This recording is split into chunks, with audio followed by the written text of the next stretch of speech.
सुप्रभात बच्चों, कैसे हैं आप। आशा है आप और आपके परिवार में सभी स्वस्थ होंगे। और आप मेरी वीडियोस को शेयर, लाइक और सब्सक्राइब भी कर रहे होंगे। बच्चों, आज हमने क्या पढ़ना है? आज की इस वीडियो में क्या पढ़ना है हमें? आज हमने पढ़ना है व्याकरण का पाठ 6 शब्द निर्माण। मैं जानती हूँ कि शब्द निर्माण हमने अपनी पिछली वीडियो में किया था, जिसमें हमने उपसर्ग और प्रत्यय पढ़ा था, समझा था, है ना। मुझे पूरी उम्मीद है कि आपको उसमें कोई दिक्कत नहीं आई होगी और जो काम मैंने आपको दिया था उपसर्ग प्रत्यय की परिभाषा और उदाहरण, वो आपने ज़रूर लिखे होंगे। आज जो हमने करना है वो है समास। क्या करने वाले हैं हम? समास। ठीक है, तैयार है? ये नया है आपके लिए, है ना। इससे पहले आपने समास नहीं पढ़ा, तो आपको थोड़ा ज़्यादा ध्यान देने की ज़रूरत है। ध्यान से समझिए। और ये समास जो विषय है ना हमारा, ये आगे आने वाली कक्षाओं में 9th में 10th में भी आपके बहुत काम आने वाला है। ठीक है, तो समास को बहुत अच्छे से आपने समझना है। क्या होता है समास? समास मतलब, देखिए, समास का अर्थ होता है संक्षिप्तीकरण, संक्षिप्त कर देना, छोटा कर देना। देखा है ना मैंने। शाब्दिक अर्थ क्या होता है संक्षिप्तीकरण का या समास का? छोटा रूप, छोटा करना। ठीक, जैसे ये मैंने वाक्य, एक मैंने 2 उदाहरण दिए हैं। एक मैंने लिखा है देश का भक्त, ठीक, उसे मैंने संक्षिप्त कर दिया, छोटा कर दिया। मैंने क्या बना दिया? देश का भक्त को हम क्या बोल सकते हैं? देशभक्त। रसोई के लिए घर, रसोई के लिए घर, उसे मैंने क्या एक शब्द में भी बोल सकते हैं? रसोई घर कह सकते हैं ना। तो ये जो है छोटा करना, एक यहाँ देखिए आप, नया शब्द बन रहा है। देशभक्त एक नया शब्द है, रसोई घर नया शब्द है। हम यही पढ़ रहे हैं ना, शब्द निर्माण, शब्दों का निर्माण कैसे करें। तो हम यहाँ नए नए शब्द बना रहे हैं, देशभक्त, रसोई घर। लेकिन ये नए शब्द कैसे बन रहे हैं? ये नए शब्द बन रहे हैं 2 या 2 से ज़्यादा शब्दों को या पदों को संक्षिप्त करके, छोटा करके। इसमें देखिए 3 पद हैं, देश का भक्त, रसोई के लिए शब्द, इसमें 4 पद हैं, है ना। तो हम 2 या 2 से ज़्यादा शब्दों या पदों का जब संक्षिप्तीकरण करते हैं, जब उसका छोटा रूप लिखते हैं, तो नए शब्द हमारे सामने आ जाते हैं। और वो क्या हैं? वो क्या कहलाते हैं? वो कहलाते हैं समास या फिर समस्त पद। उन्हें हम क्या कहते हैं? समास। तो जो नए शब्द हमें मिलते हैं ना, हम उन्हें समस्त पद भी कह सकते हैं, हम उन्हें सामासिक शब्द भी कह सकते हैं। सामासिक शब्द, क्योंकि ये समास से होने पर हमें मिले ना, ये शब्द हमें कैसे मिले हैं? जब हमने इनका समास के द्वारा, है ना, संक्षिप्त किया जब हमने इनको। तो समस्त पद क्या हुआ? देखिए, जब भी हम समास करते हैं ना बेटा, उसमें 2 पद होते हैं। अब पद हम पहले पढ़ चुके हैं, शब्द ही पद कहलाते हैं, लेकिन जब वो वाक्य में प्रयोग होते हैं तब वो पद बन जाते हैं। पढ़ा था ना हमने, तो ये वही है। समस्त पद क्या होता है? समस्त पद यानी कि समस्त पद में 2 पद होते हैं। जब भी हम समास करते हैं उसमें 2 पद होते हैं, एक पूर्व पद, एक उत्तर पद। पूर्व पद होता है पहले वाला पद, पहला शब्द, और उत्तर पद होता है बाद वाला। ठीक है, पूर्व मतलब पहले और उत्तर मतलब बाद में। तो यहाँ पर नीलकंठ, एक मेरे को एक शब्द मिला ना, नीलकंठ। नीलकंठ में 2 शब्द हैं, 2 शब्द हैं, 2 पद हैं इसमें। पहला वाला पूर्व पद कौन सा है? नील। और उत्तर पद कौन सा है? बाद वाला पद कौन सा है? कंठ। ऐसे ही अगर आप इसमें देखेंगे देशभक्त, देशभक्त के अंदर भी 2 पद हैं। पूर्व पद कौन सा है? देश। और उत्तर पद कौन सा है? भक्त। रसोई घर में पूर्व पद कौन सा है? कौन सा है? रसोई। रसोई पहले लिखा हुआ है ना, तो ये पहला पद है, पूर्व पद है। और घर बाद में लिखा हुआ है, तो घर जो है वो उत्तर पद है। तो जब भी हम समास करते हैं उसमें दो पद होते हैं, एक पूर्व पद, एक उत्तर पद। ठीक है, तो ये पूर्व पद और उत्तर पद को मिलाकर जब पूर्व पद पहला वाला शब्द और दूसरा वाला शब्द जब मिलते हैं तो वो बन जाता है समस्त पद। ठीक है, या समासिक शब्द, जैसे नील और कंठ को मिलाया बन गया नीलकंठ, एक नया शब्द हमें मिल गया। नीला है कंठ जिसका, का विग्रह भी होता है। समास विग्रह होता है कि जो भी शब्द है, जैसे नीलकंठ है, रसोई घर है, देशभक्त है, तो हम इसका विग्रह कर देते हैं। ये मैंने विग्रह ही तो किया है, देशभक्त का विग्रह करना, उसको एक्सप्लेन करके उसको खोल कर लिखना। तो देशभक्त को मैंने लिखा देश का भक्त। रसोई घर, रसोई के लिए घर। ठीक है, ये इसका विग्रह है। इसके बाद है बेटा समास के भेद। समास के भेद कितने होते हैं? समास के 6 भेद होते हैं। कितने भेद होते हैं? 6। अव्ययी भाव समास, तत्पुरुष समास, कर्मधारय समास, द्वंद्व समास, द्विगु समास, बहुव्रीहि समास। ठीक है, ये 6 हमारे भेद है। ठीक, ये 6 हम अभी नहीं पढ़ने वाले, हम केवल 2 पढ़ेंगे। कौन से? पहले 2, अव्ययी भाव समास और तत्पुरुष समास। और अपनी आगे आने वाली वीडियोज में हम अगले समासों को पढ़ेंगे। ठीक है, तो आज क्या पढ़ने वाले हैं हम? अव्ययी समास और अव्ययी भाव समास और तत्पुरुष समास। ठीक है, तो देखते हैं कि क्या होता है। ये पहला है अव्ययी भाव समास। इसमें एक शब्द आपको दिख रहा होगा, अव्यय। क्या दिख रहा है? अव्यय दिख रहा है। अव्यय, अव्यय हमने अभी किया था ना पीछे। अव्यय अविकारी शब्द है ना, अव्यय जो कभी भी ना बदले, जिसमें किसी भी प्रकार का कोई भी परिवर्तन, कोई भी विकार नहीं आता, उसे अविकारी शब्द या अव्यय कहते हैं। किया था हमने। तो देखिए, अव्ययी भाव समास क्या है? अब इसकी 2 विशेषताएं हैं। कितनी विशेषताएं हैं? 2। मतलब चाहे विशेषताएं कहिए, चाहे आप पहचान कहिए, आपको कैसे पता चलेगा कि ये कौन सा समास है? पेपर में ऐसे पूछा जाता है ना, शब्द दे देंगे और आपसे पूछेंगे बताओ ये कौन सा समास है, समास का नाम लिखो, समास का कौन सा भेद है। तो हमें पहचान याद करनी पड़ेगी कि अव्ययी भाव समास की क्या पहचान है, तत्पुरुष समास की क्या पहचान है, द्वंद्व और द्विगु समास की क्या पहचान है। ठीक है, तो मैं यहाँ आपको पहचान बता रही हूँ। देखिए, पहली पहचान तो है कि पहला पद अव्यय होना चाहिए। अव्ययी भाव समास वह समास होता है जिसका पहला पद मतलब पूर्व पद अव्यय हो। अव्यय हो मतलब जो ना बदले, जो किसी भी स्थिति में ना बदले, जिसमें किसी भी तरह का कोई परिवर्तन ना आए। और इसकी दूसरी पहचान है कि जो समस्त पद है ना, जो समस्त पद है वो क्रिया विशेषण का कार्य करे, यानी कि वो क्रिया विशेषण बन जाए। जब हम वाक्य में इस शब्द का प्रयोग करें, ठीक है, तो वो क्या बन जाए? वो क्रिया विशेषण का कार्य करे।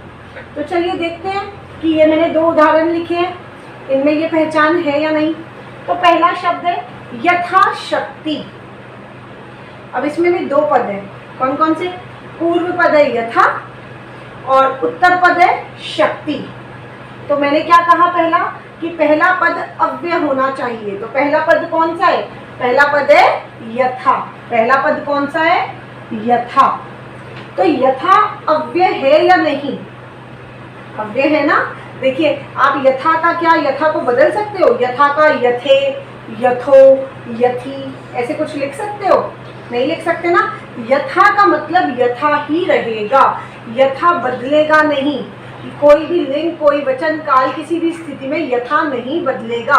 तो पहली वाली तो कि पहला पद अव्यय होना चाहिए, इस कसौटी पे तो ये सही खरा उतरता है। अब दूसरा है समस्त पद क्रिया विशेषण का भी कार्य करना चाहिए। समस्त पद क्या है? यथाशक्ति। ये समस्त पद है ना, दोनों को मिलाकर जो शब्द बनता है वो क्या होता है? समस्त पद। तो ये जो यथाशक्ति है, क्या अगर मैं इससे कोई वाक्य बनाऊं यथाशक्ति से, तो क्या वो क्रिया विशेषण होगा? तो एक वाक्य बना के देख लेते हैं। जैसे मैंने कहा कि मनुष्य यथाशक्ति कार्य करता है, यानी कि शक्ति के अनुसार जितनी उसमें शक्ति होती है वो उतना ही काम करता है। ठीक है, मैंने यथाशक्ति कार्य किया। तो कार्य करना तो क्रिया है, और कितना कार्य किया, यथाशक्ति। तो ये क्रिया विशेषण हो गया ना, क्रिया की विशेषता बता रहे हैं, कितना काम करता है मनुष्य, यथाशक्ति काम करता है, तो ये क्रिया विशेषण भी है। तो यानी कि यथाशक्ति क्या हो गया, अव्ययी भाव समास। दूसरा उदाहरण देख लेते हैं, प्रतिदिन। अब इसमें भी दो पद है, पहला है प्रति, दूसरा है दिन, ठीक है। अब पूर्व पद अव्यय होना चाहिए, यही कह रहा था ना, पहला पद पूर्व पद जो है वो अव्यय होना चाहिए। तो प्रति शब्द, प्रति जो है क्या वो बदल सकता है, उसमें विकार आ सकता है, नहीं। दूसरा उदाहरण देख लेते हैं, प्रतिदिन। अब इसमें भी दो पद है, पहला है प्रति, दूसरा है दिन, ठीक है। अब पूर्व पद अव्यय होना चाहिए, यही कह रहा था ना, पहला पद पूर्व पद जो है वो अव्यय होना चाहिए। तो प्रति शब्द, प्रति जो है क्या वो बदल सकता है, उसमें विकार आ सकता है, नहीं आ सकता। क्या हम प्रति का प्रते, प्रतो कर सकते हैं, नहीं कर सकते ना। दिन का हम कर सकते हैं, दिन को बदल सकते हैं, दिनों। हम शक्ति को बदल सकते हैं, शक्तियाँ, शक्तियों। ये दोनों विकारी शब्द हैं, शक्ति और दिन। लेकिन यथा और प्रति ये दोनों अव्यय हैं। क्या है ये, अव्यय, क्योंकि ये किसी भी स्थिति में लिंग वचन काल में नहीं बदलेंगे। तो ये दोनों शब्द अपनी पहली कसौटी पे खड़े उतर रहे हैं। दूसरा, क्या प्रतिदिन से अगर मैं कोई वाक्य बनाऊं तो क्या वो क्रिया विशेषण होगा। तो जैसे मैंने कहा, मैं प्रतिदिन घूमती हूँ, तो घूमती हूँ ये तो मेरी क्रिया हो गई। अब कब घूमती हूँ, प्रतिदिन, तो प्रतिदिन शब्द हो गया ना क्रिया विशेषण, ठीक है। तो ये भी अगर मैं वाक्य बनाकर देखती हूँ इन शब्दों से, तो ये वाक्य क्रिया विशेषण बन जाते हैं, क्रिया विशेषण का कार्य करते हैं, ठीक है। इसीलिए ये होंगे अव्ययी भाव समास। तो अव्ययी भाव समास की अगर आपसे परिभाषा पूछ लें या आपसे पूछे पहचान आपको देखनी हो, तो आप देखोगे कि पहला वाला पद अव्यय है या नहीं, और अगर उन शब्दों से आप कोई वाक्य बना रहे हो तो वो क्रिया विशेषण है कि नहीं। अगर ये दोनों चीजें हैं तो वो क्या होगा, अव्ययी भाव समास। क्लियर, ठीक है। बाकी इसको एक बारी किताब में जरूर देखना, क्योंकि आप पहली बार पढ़ रहे हो तो थोड़ा सा आपको दिक्कत आएगी, ठीक है। लेकिन आप किताब में से मेरे पढ़ाने के बाद, मेरी वीडियो देखने के बाद आप किताब में ज़रूर देखना, फिर आपको अच्छे से ये समझ आ जाएगा, फिर आपको कोई दिक्कत नहीं होगी, ठीक है। अब हम पढ़ते हैं अपने दूसरे समास की तरफ, तत्पुरुष समास। अब क्या है ये तत्पुरुष समास, देखिए इसकी भी दो पहचान है। इसकी क्या पहचान है, दूसरा पद प्रधान, यानी कि इसमें दूसरा पद प्रधान होना चाहिए। दूसरा वाला शब्द इंपॉर्टेंट, इसमें था पहला पद अव्यय होना चाहिए, लेकिन तत्पुरुष समास में दूसरा वाला पद, जो उत्तर पद है, जो बाद वाला जो पद है, वो प्रधान होता है, वो इंपॉर्टेंट होता है, उसकी महत्वता होती है। और दूसरी इसकी पहचान है, कारक चिन्हों या विभक्तियों का लोप हो जाता है। लोप हो जाना मतलब गायब हो जाना। जो कारक चिन्ह होते हैं ना, वो दिखाई नहीं देते। कारक चिन्ह आपको पता ही है कौन से होते हैं, में, पर, का, के, की, को, है ना, जो हमने 8 कारक किए थे, उनके जो चिन्ह होते हैं उन्हें विभक्ति भी कहते हैं ना, उनका लोप हो जाता है। ये दूसरी पहचान है। तो देखते हैं, ये मैंने कुछ उदाहरण लिखे हैं। पहला है सेना अध्यक्ष। सेना अध्यक्ष में दो पद है, पहला पद है सेना और दूसरा शब्द है अध्यक्ष। सेना जमा अध्यक्ष, दोनों को मिलाकर बन गया सेनाध्यक्ष, ठीक है। ये समासिक शब्द हो गया सेनाध्यक्ष, ठीक है, या समस्त पद हो गया। अब इसका जो दूसरा पद है वो प्रधान है, यानी कि इसमें अध्यक्ष इंपॉर्टेंट है। वो अध्यक्ष सेना का भी हो सकता है, वो अध्यक्ष किसी सभा का भी हो सकता है ना। इंपॉर्टेंट कौन है, अध्यक्ष इंपॉर्टेंट है, ठीक है। तो दूसरा पद प्रधान है, उसकी इंपॉर्टेंस है, ठीक है। पहला वाला की जगह तो आप कुछ भी दूसरा भी, सभा का अध्यक्ष, सभा अध्यक्ष भी आ सकता है, ठीक है।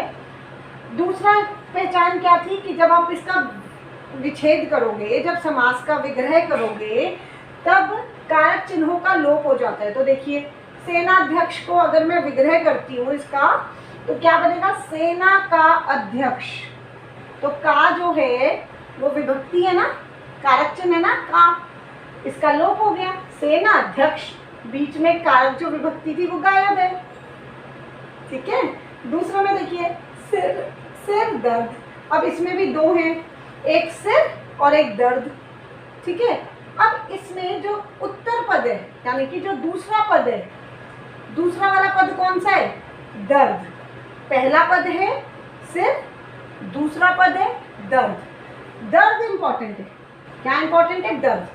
वो दर्द हाथ में भी हो सकता है, पेट में भी हो सकता है, पैर में भी हो सकता है, सिर में भी हो सकता है। इंपॉर्टेंट क्या है? प्रधान क्या है? प्रधानता किसकी है? दर्द की, है ना। तो ये तो ठीक है, दूसरा पद प्रधान है। लेकिन अब दूसरा वाला देख लेते हैं कि दूसरी जो पहचान थी कारक चिन्हों का लोप हो रहा है या नहीं। तो इसका विग्रह करके देखो, सिर दर्द यानी कि सिर में दर्द, में, है ना। में का लोप हो गया ना, सिर दर्द में छुप गया। जब मैंने इसका समस्त पद बनाया तो में गायब हो गया, लोप हो गया। तो ये तत्पुरुष समास की पहचान है। जब आप उसको विग्रह करोगे तो कारक चिन्ह उसमें से गायब हो जाएंगे। वन गमन, वन को गमन, को गायब हो गया, वन गमन रह गया। रसोई घर, देखिए यहाँ पर भी ये वाला जो था ये भी तत्पुरुष समास है। रसोई घर, इसमें अगर मैं विग्रह कर रही हूँ तो क्या आ रहा है? रसोई के लिए घर। तो ये जो के लिए है ये गायब हो गया, हो गया ना। तो ये तत्पुरुष समास है। देश का भक्त, इसमें का गायब हो गया, का लोप हो गया, तो ये भी तत्पुरुष समास है। ठीक है, तो आज के लिए हमारा इतना ही है। आपने समास समझा, समास क्या होता है, समस्त पद क्या होता है, समास के 6 भेदों के केवल हमने नाम पढ़े, और दो समासों के बारे में, अव्ययीभाव समास और तत्पुरुष समास के बारे में हमने विस्तार से पढ़ा। ठीक है, तो आपका आज का गृह कार्य क्या है, मैं आपको डिस्क्रिप्शन बॉक्स में भी दूंगी कौन से क्वेश्चन आपने करने हैं, कौन से प्रश्न आपने करने हैं। मगर आपके 3 प्रश्न है। पहला, समास किसे कहते हैं, ठीक है, परिभाषा लिखेंगे। दूसरा प्रश्न, अव्ययीभाव समास किसे कहते हैं, उदाहरण सहित समझाइए। परिभाषा लिखने के लिए इसमें इसलिए दे रही हूँ क्योंकि आप पहली बार कर रहे हैं और थोड़ा सा मुश्किल है आपके लिए, तो इसकी आप परिभाषा ज़रूर लिखेंगे अपनी कॉपियों में। अव्ययीभाव समास की परिभाषा और 2 उदाहरण, तत्पुरुष समास की परिभाषा और 2 उदाहरण। चाहे तो आप परिभाषा लिखिए, अगर आप नोट्स की तरह करना चाहते हैं तो जैसे मैंने किया है आप ऐसे भी कर सकते हैं। आपकी मर्जी, जैसे आपको समझ आता है आप वैसे काम कर सकते हैं। ठीक है, तो चलिए अब मिलेंगे अपनी अगली वीडियो में समास के अगले भेदों के साथ। तब तक आप अपना काम पूरा रखें, और अगर कोई भी दिक्कत होती है तो मुझसे कमेंट बॉक्स में ज़रूर पूछें।